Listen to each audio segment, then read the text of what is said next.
guys, and welcome to the TSS Minecraft RPG server. This is Neheigh, and this is actually my first Let's Play on the server.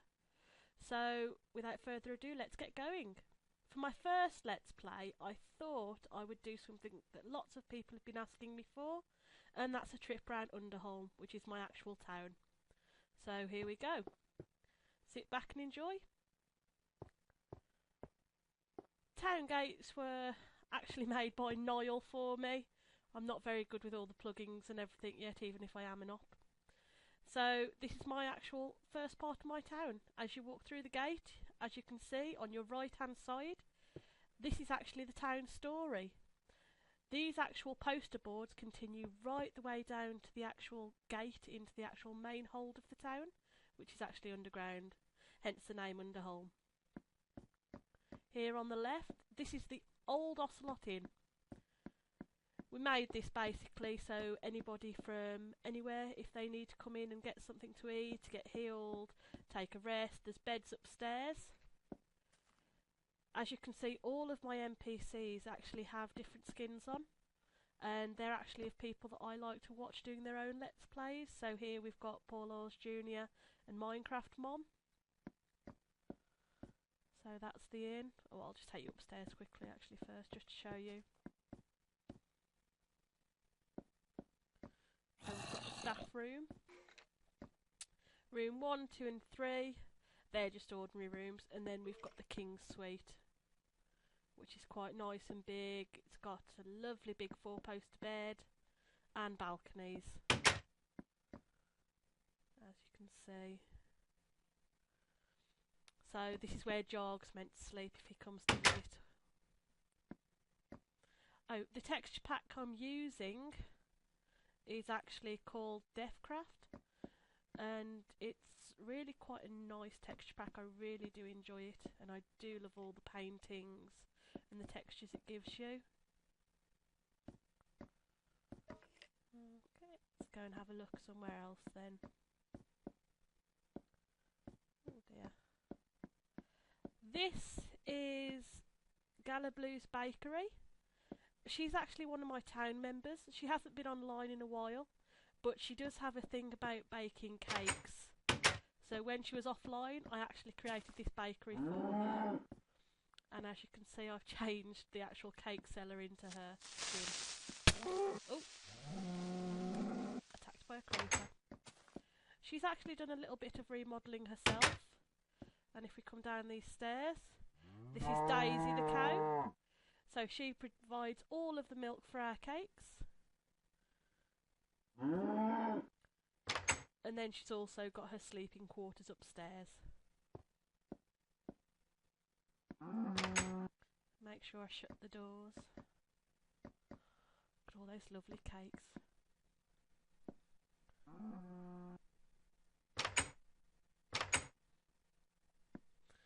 Okay, so if we continue on down the path. Oh, here's another one of our sites. This is actually Mrs. Piston Workshop. There's actually nothing inside here, so there's no point me actually going in. But as you can see, it's meant to look like a piston. It's not the best in the world, I must say, but it was just the best I could do at the time. So if we follow down the lines.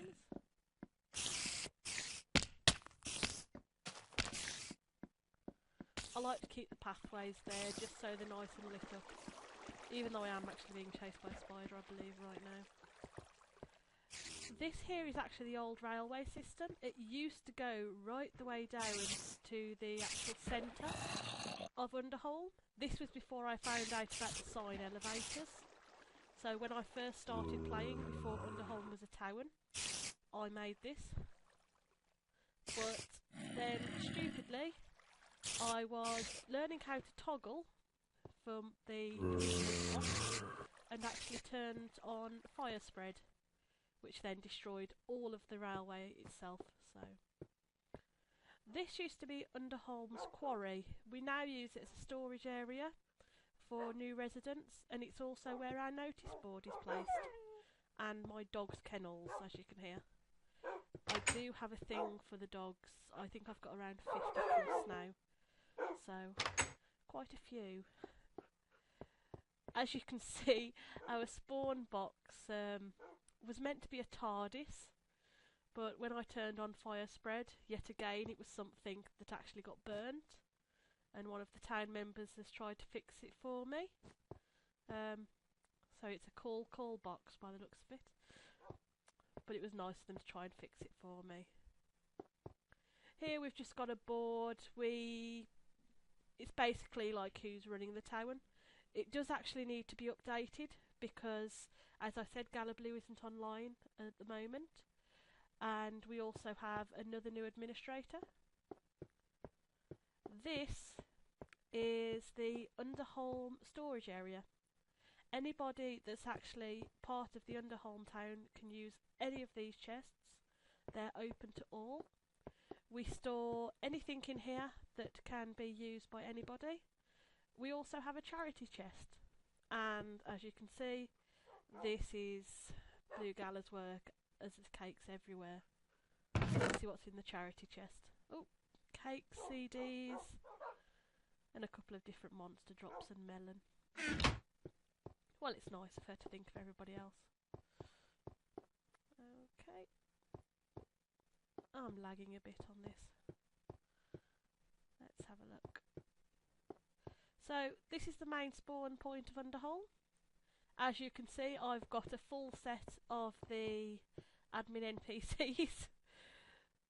These were actually what I used when I was first learning to be an op. I used to have to move them to different places, copy and paste them into different areas, and it was just my way of learning, really. So when I'd actually finished my training, I put them all down here where they're meant to be. These are a couple of little, well, I'd say apartments that two of my town members live in, because at the time we only had 4 members and we all lived in the same place together. As you can see, there's a lovely vaulted ceiling on it. This was actually made by another one of the admins for me. I'm not a good builder, I must say so. Through here, following the glowstone and lapis path, we have our marketplace. Yet again, all LP player skins. Different ones that I watch. And I've even got one of Flabberlicky. Sorry to say, actually, this one isn't a Let's Player. That was the first mistake I ever made as an op. I went to somebody's house and was meant to be creating a blacksmith for them. They wanted it to be called Smithy. I spelt it without a capital S, and the dinosaur in a tux skin came up. So I use him quite a lot now. And I've also got one of my friends on the server, Pierced Freak. If we go through here. This is where we have our chest banks, armourers, blacksmith, and also our jeweller. And as you can see, the chest banks are just inside there. You can probably hear the reason I'm lagging, which is the sheep and all the animals we have. I'll take you through to there next.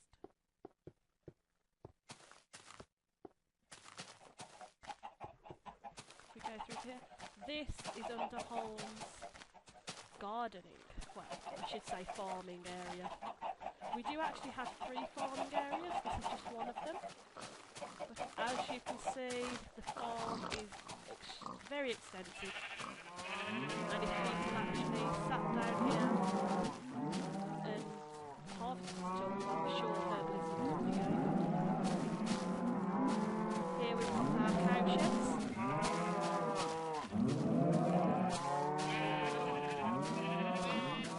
Sheep pen. Piggies. And then last but not least, we have our chickens. They do produce a lot of eggs. Sometimes it's quite difficult to actually keep up with them. I'm not going to show you this tunnel here yet because it doesn't actually lead anywhere.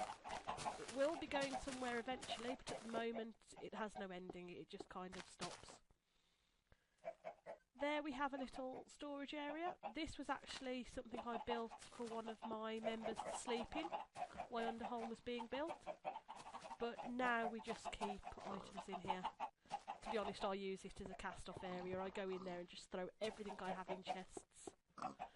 The reason all of these chests are here is actually because I'm moving where I'm living. I did used to have just a little box apartment right in this area, but I've decided to move it now. Through here we've got our teleportation wizard. So he goes to any major city. You can just go up to him with a feather, choose your destination, and then you're gone. If we go upstairs, I'll show you to the next part of our farming area.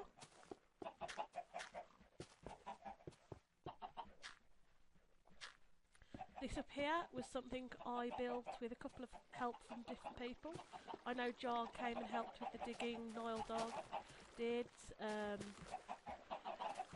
think Blue Gala helped, and this is actually our automatic wheat farm. It stretches all the way down to where you can see at the end. It took, I believe it was something like 9.5 hours to create, and then Niall actually set up the redstone for me so I could flick a lever and it will harvest everything in one go. It hasn't actually long been harvested, so I can't show it you working, but next time I might be able to. There's storage chests up here for all the wheat we collect, and we just eat bread basically. It's the best way to put it. If we drop down, on our left just up here, those stairs actually lead to our mining area. When I found Underholm, I found an abandoned mine shaft, and that's what I use for a lot of the time, which is why we just have the stairs leading up to it. Up here is our brewing room. We've got quite a lot of the brewing stands, simply for the fact it's easier just to do a lot of brewing stands and brew potions on all of them than wait for the potions to actually brew and then move on to the next bottles and sorting like that. I believe at the moment, let's have a look what we've got on them. Yep, Splash Potion of Healing. They've been being used by members of the town to actually kill the skeletons and the zombies, as we've got 2 drop grinders for them. So all they have to do is leave their player inactive for a few minutes by the spawner, and then they can kill them instantly with that. I'll show you up here. This is actually where my new apartments are going to be. As you can see, it's not finished. It is a very large area, and I just don't know what to do with it, so any ideas, let me know.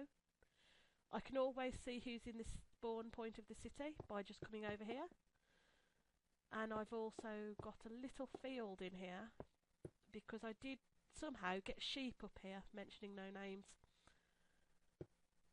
So that's my little area. Now, you've seen the upstairs, you've seen around. I've also got 10 outposts, but I know there's one everybody's really interested in, so that's the one I'm going to show you.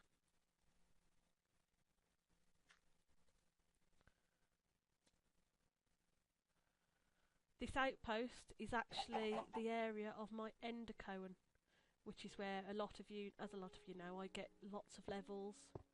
Other people have actually found their way here, and if you find your way here by yourself, you're able to use it. Let's see who's using it at the moment. Oh look, it's not.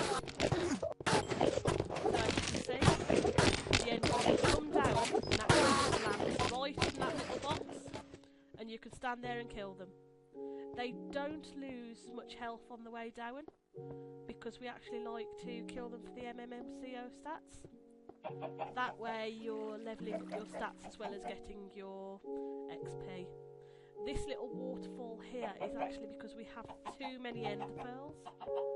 Every single chest you see in here, plus outside, is actually full of ender pearls. We got to the point that more ender pearls just wasn't worth it, so we now throw them into the end. Upstairs, this little area is actually the main part of the cone. This is what it looks like from the outside. It took something like 600 sticky pistons plus plus 600 redstone repeaters, plus 600 of the pressure plates to actually make the cone. And I'll take you upstairs now to show you what it actually is. As you can see, it continues up here. I made it one height to begin with, and then I extended it upwards to get maximum proficiency. I could actually make it higher if I wanted to, which means more people could use the ender cone at the same time, but it also means that it would cause a lot more lag for people. So here we go, into the ender cone and downwards.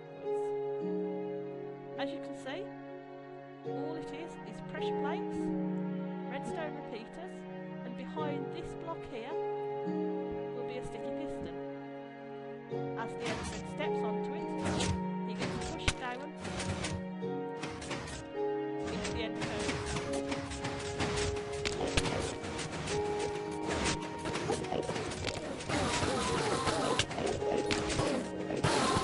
And then push down there. They will be stuck on their heads, and they will not be able to get out. Now, before I get myself out, I'd like to show you what there for a moment. Hello, and I'm back again. I actually had to get Niall to help me out of there because I actually got stuck. So bless him, he helped me out. And as you can see, this is just from Niall doing a little bit of killing and me falling in. You can see how many ender pearls I've already got, and I didn't even pick them up. There's still more. That's what I mean about having too many ender pearls. Every time I use the actual ender cone, I can come away with 4 to 5 double chests full. So all we do, toss them into the water, and they just go out into the end. If there's anywhere else in Underholm anyone would like to see, just let me know. I've just gave you a general basis of what we have here. I've shown you a couple of places, and I hope you enjoyed it. Thank you for watching, and I hope to be doing more of these soon. Thank you very much. Bye!